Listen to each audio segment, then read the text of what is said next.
बहरोड़ पंचायत समिति ward number 19 में रण संग्राम की टीम ने निर्दलीय प्रत्याशी अनुराधा गुप्ता से की खास मुलाकात और अलग अलग क्षेत्र में जाना वोटरों का रुझान। देखिए पंचायती राज चुनाव के रण संग्राम के खास कार्यक्रम में ये रिपोर्ट। नमस्कार मित्रों, स्वागत है हमारे विशेष कार्यक्रम रण संग्राम में। आज हमें बहरोड़ पंचायत समिति के वार्ड संख्या 19 के ग्राम बसई में और यहाँ से निर्दलीय डेलीगेट प्रत्याशी अनुराधा गुप्ता जी हमारे साथ हैं। तो बात करते हैं चुनावी रुझान और उनके आधार जिस पे वो चुनाव लड़ रही हैं। तो अनुराधा गुप्ता जी, स्वागत है हमारे विशेष कार्यक्रम रण संग्राम में। आदरणीय अभिभावकगण, मेरे बुजुर्गों, माता बहनों, मैं वार्ड नंबर 19 से अनुराधा गुप्ता, मेरा चुनाव चिन्ह अलमारी है। सो मैं आपके बीच में खड़ी होकर दो शब्द कहना चाहती हूँ। मेरे ससुर जी जो कि प्रधान रह चुके हैं, मेरे देवर थे, वो भी इस गांव से सरपंच रह चुके हैं। तो मैं आपसे यही आशा करती हूँ कि उनको जो आपने आशीर्वाद और स्नेह दिया था वो हमें मेरे ऊपर भी बनाए रखें जी। तो अनुराधा जी, यदि आप डेलीगेट प्रत्याशी चुनी जाती है और आप प्रधान पद के भी प्रबल दावेदार है और आप प्रधान बन जाती हैं, तो फिर यहाँ की जो समस्याएं हैं उनके बारे में आपका क्या रुझान रहेगा कि उनको सुलझाने का, या बसई गांव के या आपके वार्ड संख्या 19 की जो समस्याएं हैं उनको सुलझाने के लिए आप क्या प्रयास करेंगे? उनके लिए मैं भरसक प्रयास करूंगी। जितनी मेरे से कोशिश हो सकेगी उसके लिए मैं अग्रणी रहूंगी और किसी को कहने सुनने का कोई मौका नहीं मिलेगा। हमारे साथ पूर्व सरपंच ग्राम बसई से छत्रपाल गुप्ता जी हैं, जिनकी भाभी वार्ड संख्या 19 से ग्राम पंचायत बहरोड़ से, पंचायत समिति बहरोड़ से पंचायत समिति सदस्य के चुनाव लड़ रहे हैं। तो छत्रपाल गुप्ता जी, आपको क्या लगता है कि चुनाव किस तरफ है? सबसे पहले मेरे मीडिया बंधुओं को राम राम। पधारे आपने। चुनावी माहौल चल रहा है। ये वार्ड नंबर 19 से हम चुनाव निर्दलीय प्रत्याशी के रूप में चुनाव लड़ रहे हैं, क्योंकि हमारी टिकट बीजेपी पार्टी ने काटी है और हम निर्दलीय के रूप में अपना चुनाव लड़ रहे हैं। और हमारा चुनाव चिन्ह अलमारी का चुनाव चिन्ह है और यहाँ चुनाव कोई मुकाबला है ही नहीं किसी प्रकार का। क्यों?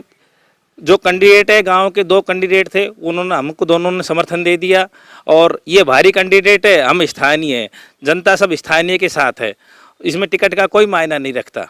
जी, क्या आपको नहीं लगता है कि यदि भाजपा से आपको टिकट मिलती तो जो आज कहीं आप जीत के मतलब दाव खेल रहे हैं वो कहीं ज्यादा मतों से होती? नहीं, ऐसा कोई बात नहीं है। ये जनता का सारा एक ही रुझान था कि सब एक मिलके एक साथ चुनाव लड़ रही है और मेरे जनता का बड़ा आशीर्वाद मिल रहा है। हर जगह जहाँ जा रहा हूँ चौपालों पे बड़ी स्वागत और सम्मान के साथ अनुराधा की जीत को पक्के कर रहे हैं। चूंकि गुप्ता जी, वार्ड संख्या जो 19 है वो बहरोड़ पंचायत समिति की हॉट सीट मानी जा रही है, क्योंकि यहाँ से यदि कोई भी जो समिति सदस्य बनेगा वो प्रधानी का प्रबल दावेदार माना जा रहा है। तो ऐसे में यदि आप प्रधानी जीतते हैं तो आपको क्या लगता है कि कौन सी ऐसी समस्याएं जो आप सबसे पहले जिनका निवारण करना चाहेंगे? हमारे तीनों चारों गांवों में सबसे मेन समस्या पानी की है और पानी यहाँ सारा दूर से आएगा और मेरी सबसे प्राथमिकता होगी हर घर में पानी पहुँचाने की।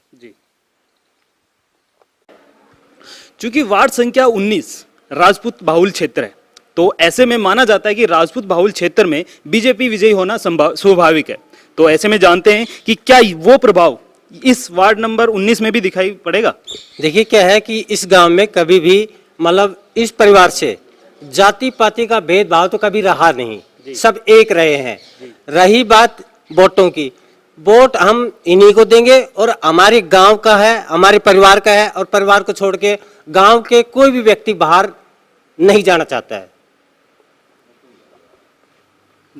सर, राजपूत बाहुल क्षेत्र में ये माना जाता है कि राजपूत बाहुल क्षेत्र या राजपूत जो हैं वो हमेशा बीजेपी के साथ रहते हैं। बिल्कुल। अब चूंकि बीजेपी की टिकट अनुराधा गुप्ता जी को नहीं मिली, तो क्या जो बीजेपी के कैंडिडेट हैं उनकी तरफ राजपूत जाएंगे? बिल्कुल, मैं ये कह रहा हूँ कि खौर और बसई दोनों ही यहाँ से बीजेपी के ही कार्यकर्ता, और बीजेपी हमेशा जीतती आई है जी। लेकिन अभी जो है स्थिति उल्टी हो गई है, क्योंकि कार्यकर्ताओं के खिलाफ जो है टिकट दी गई है, इसलिए सभी कार्यकर्ता तो आप मानते हैं कि जो बीजेपी का टिकट वितरण हुआ है वो कार्यकर्ताओं के काम को ना देख के व्यक्तिगत तौर पे व्यक्तिगत बाहर से कैंडिडेट को थोप दिया गया। कार्यकर्ताओं ने तो सबने सिफारिश की थी कि अनुराधा गुप्ता को टिकट मिल जाए, लेकिन जो अधिकारी ऊपर बात जो बैठे हैं उन्होंने इच्छा के खिलाफ काम किया और ये टिकट वितरण गलत किया। इसलिए बीजेपी के कार्यकर्ता बसई, खौर, नया गांव जो भी हैं सारे बिल्कुल रुष्ट हैं और अनुराधा गुप्ता के साथ में हैं और हर हालत में अनुराधा गुप्ता यहाँ से भारी बहुमत से जीतेगी। सर अपना परिचय दें। मेरा नाम रमेश हरिजन हूँ मैं राजस्थान बसई से। तो ये राजा जो परिवार है ये गरीबों के साथ है, हमेशा रहा है और रहेगा, और इस कारण इनको राजा जी को वोट मिल रहे हैं। गरीबों को रात दिन मतलब कि कोई भी घटना घटती है तो ये हमेशा साथ रहते तो हैं। आपको लगता है कि इन्होंने गरीबों की सेवा की है इसलिए लोग इनको वोट देंगे? जी सर। वार्ड संख्या 19 से युवा भी हमारे बीच में, इनसे जानते हैं कि चुनावी रुझान के बारे में। सर अपना परिचय दें। सर मेरा परिचय सुजान सिंह है, जाति कुमार है और मैं हीलो एजेंसी से हूँ। ये है कि आज मेरे बीच चित्रपाल डुट्टा जी हैं पूर्व सरपंच, और उनकी भाभी जी श्री लादा डुट्टा है, उन तो वोटों में उतारा रहा है, इसलिए कि माने बीजेपी की टिकट नहीं दी रही और बाल से बंदे तो आने के बाद उसको टिकट दी रही। मैंने मोदी से भी बात की थी कि टिकट चित्रपाल डुट्टा तो दिए जाए अनुराधा। सुजान जी, क्या लगता है आपको कि युवा जो हैं, युवा साथी जो हैं वो अनुराध गुप्ता जी के साथ में हैं? हाँ। सर अपना परिचय। मैं सर भूतपूर्व डीलर रामअवतार प्रजापति हूँ। अच्छा, तो डीलर जी आप किसे वोट देंगे? राधा गुप्ता को। राधा गुप्ता जी। हाँ अच्छा, जी। आपको लगता है अनुराधा गुप्ता जी जीतेंगे? जीतेगी साहब, गारंटी। अच्छा, ऐसा क्यों लगता है आपको? बढ़िया काम कर, बढ़िया जीतेगी जी। अच्छा, जानते हैं वार्ड संख्या 19 के कुछ युवाओं से यहाँ के चुनावी रुझान। सर अपना परिचय। रोहितास बजाड़िया, ग्राम बसई। जी, तो रोहितास जी, वार्ड संख्या 19 में चुनावी रुझान क्या कहते हैं कि किस प्रत्याशी की तरफ चुनाव जा रहा है? देखिए, कल और आज के माहौल की बात करें तो कम से कम भी आज तक का मैं मेरे उससे बता रहा हूं कि कम से कम मैंने रात को डिटेल निकाली थी, कम से कम 1700 से आगे हैं आज की टाइम में, मतलब आज के समय तक। अच्छा, कौन? अनुराधा गुप्ता? अनुराधा गुप्ता। अच्छा, ठीक है। सर आप? सर मेरा नाम पवन सिंह जी। राजपूत। तो आपको ऐसा क्यों लगता है कि अनुराधा गुप्ता जी बाकी लोगों से, बाकी जो प्रतिद्वंदी है इनसे आगे है? देखो जी, इनका सबसे पहली बात तो ये हमेशा गरीबों का जी, गरीबों का साथ दिया है। सुख दुख में रात को भी हम आते हैं, तो गरीब आते हैं तो सभी के हेल्प करते हैं। जी जी इसी कारण पूरा गांव, हमारी पूरी पंचायत इनके साथ है। जी। सर अपना परिचय। महेश कुमार रोहिला। जी।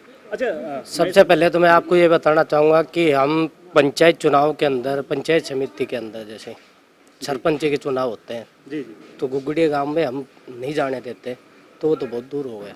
अच्छा ठीक है। मान लीजिए कि अभी यहाँ से पूर्व सरपंच रह चुके हैं छत्रपाल गुप्ता जी, तो आपको क्या लगता है कि छत्रपाल गुप्ता जी की जो पुरानी छवि थी उसका कहीं ना कहीं इनको फायदा मिलेगा? अब उभर के आ रही हो। उनको फायदा हाँ मिलेगा? बिल्कुल बेनिफिट मिलेगा एक्चुअली 100%। सर अपना परिचय। मैं भवानी प्रजापति। अच्छा, तो भवानी जी, आपको ऐसा क्यों लगता है कि डेलीगेट प्रत्याशी जो अनुराधा गुप्ता जी हैं उनको चुनाव चिन्ह नहीं मिला है? बाकी सब लोग बोल रहे हैं कि इनकी जीत है या ये आगे हैं, तो आपको क्या लगता है कि ये आगे हैं या नहीं? आज ये आगे ही हैं, आगे, क्योंकि इनका परिवार हमेशा से ही राजनीति में समाज सेवा भावी रहे हैं जी। और क्या नाम है, कहीं भी सुख दुख में लेकिन इनको पार्टी से टिकट नहीं मिला, तो कहीं उसका प्रभाव पड़ेगा क्या? पार्टी के टिकट तो ऐसा टिकट को वो तो जनता के ऊपर है। जनता की अगर अच्छी पकड़ है तो जनता जनार्दन है, जनता जिताएगी। जी। इसमें पार्टी का कोई प्रभाव नहीं पड़ता। देखिए, यहाँ पर जो बसी गांव, खोर गांव है, दोनों पंचायतों के अंदर टिकट कोई मायने रखता है। हम बीजेपी के कार्यकर्ता हैं और बीजेपी के कार्यकर्ता पूरे के पूरे, हम भी टिकट के लिए गए थे लेकिन उन्होंने हमारे खिलाफ कार्रवाई की और पूरे बीजेपी के कार्यकर्ता जितने भी हैं हम अनुराधा गुप्ता के साथ में हैं। यहाँ से जो अजीत यहाँ पर थोपा गया है उसकी किसी भी हालत में यहाँ पर जीत नहीं हो सकती। और दूसरा मुद्दा ये भी है कि हम लोग स्थानीय हैं, हमारा हक था यहाँ पे। पार्टी से टिकट, हम कार्यकर्ता हैं, पार्टी से टिकट हमें मिलना चाहिए था। हमें 20 साल से कोई काम, मतलब अभी तक कोई टिकट ही नहीं मिलेगा तो फिर हम पार्टी के लिए क्या काम करेंगे? इसलिए यहाँ से बीजेपी का जो मतलब कैंडिडेट है अजीत ठेकेदार, उसकी बहुत बुरी हार होगी, ये पक्की बात है। आइए जानते हैं गांव बसई के कुछ मतदाताओं से यहाँ का चुनावी रुझान। सर अपना परिचय। मैं गांव खोर का हूँ, पंचायत खोर का हूँ जी जी। और अनुराधा के समर्थन में हूँ और पूरी मदद कर रहा हूँ। 80% गांव खोर पंचायत के 80% वोट अनुराधा गुप्ता के हैं और शिवदान सिंहपुरा पहाड़ों में हमारी पंचायत में पड़ता है। 70% वोट वहाँ से हम प्राप्त कर रहे हैं। आपको ऐसा क्यों लगता है कि खोर और शिवदान सिंहपुरा के लोग अनुराधा गुप्ता जी का ही साथ देंगे? ऐसा है, इनका सुसर जी था जी वो उनके लाइजन घर हर लोगों से लाइजन थे और हर घर से संपर्क बनाए रखते थे और जो भी काम करते थे जी जैसे मंदिरों में मेला खेड़ा जो भी उनके लिए होता सहयोग पूरा पूरा देते थे बस्ती को। सर अपना परिचय। मैं कैलाश सोनी जी। ग्राम पंचायत बसई जी का रहने वाला हूँ। बसई में आपको चुनावी रुझान क्या लग रहे हैं? क्योंकि कुछ लोग बोल रहे हैं कि अजीत सिंह ठेकेदार टक्कर में हैं, तो आपको क्या लगता है कि टक्कर है या टक्कर नहीं है? नहीं, यहाँ कोई टक्कर नहीं है अजीत ठेकेदार की, सिर्फ 5-4 घर हैं उसके, वो उनको वोट दे देंगे, बाकी पूरा गांव एक है, क्योंकि हम यहाँ के लोकल रह गए और हमारे गांव का एक ही आदमी खड़ा है और हम सारा समर्थन पूरा गांव छत्रपाल गुप्ता के साथ है। जी। और तो यहाँ पे जो बाकी गांव आते हैं जैसे खोर आता है और शिवदान सिंहपुरा है या ढाणी जो आती हैं, उन लोगों का रुझान भी यही है, आपका क्या मानना है? उन लोगों का रुझान भी अच्छा है। जी। कल मैं गया था जी जोगे ढाणी में गया था और ये नए गांव में अगले नए गांव में और खोर में कार्यालय में गया था मैं, तो वहाँ जो भी मैंने रुझान पाया, मैं अकेला गया था मोटरसाइकिल लेकर के, तो जैसे मैंने पाया कि वहाँ का रुझान बहुत बढ़िया है, हमारे पक्ष में है। तो सर अपना परिचय। सर मेरा नाम नीरज शर्मा, ग्राम पंचायत बसई। जी। तो नीरज जी, जिस तरीके से भाजपा ने एक भारी प्रत्याशी यहाँ पे उतारा है जी और वार्ड संख्या 19 में, और यहाँ के जो कार्यकर्ता हैं उनका जो सपोर्ट था उसको नकारा है, मतलब टिकट वितरण में, तो आपको क्या लगता है कि राजपूती बाहुल क्षेत्र में जो बीजेपी ने बाहर का कैंडिडेट उतारा है उस कैंडिडेट की तरफ जनता जाएगी या क्या? आपके विचार क्या है? सर मेरा विचार ये है कि पार्टी का मतदान बाद में आएगा, पहले हम अपने निजी पर्सन को देखेंगे। हमारा ग्रामीण क्षेत्र है, हमें सबसे पहले निजी जो नजदीक होगा वो काम आएगा। पार्टी की हम सदस्यता जब देख सकते थे जब हमारे गांव का कोई मेंबर हो, बाहर का कोई भी आदमी आके हमारे क्षेत्र में चुनाव लड़े, ये कहाँ की मान्यता आ गई। और रही छत्रपाल गुप्ता जी के पिताजी थे श्री रामतार गुप्ता जी, वो काफी समय से तकरीबन 40-50 साल से जितना हम सुनते हुए आ रहे हैं, हमने देखा है कि वो हर चीज में, हर किसी भी परेशानी में गांव के कोई भी आदमी हो, चाहे इस बेल्ट का कोई भी आदमी हो, उनके पास जाता था तो बिना किसी समस्या के उनके साथ खड़े होकर चलना कि भाई चलो मैं आपकी मदद कर देता हूँ, मायने तो वो चीज रखती है।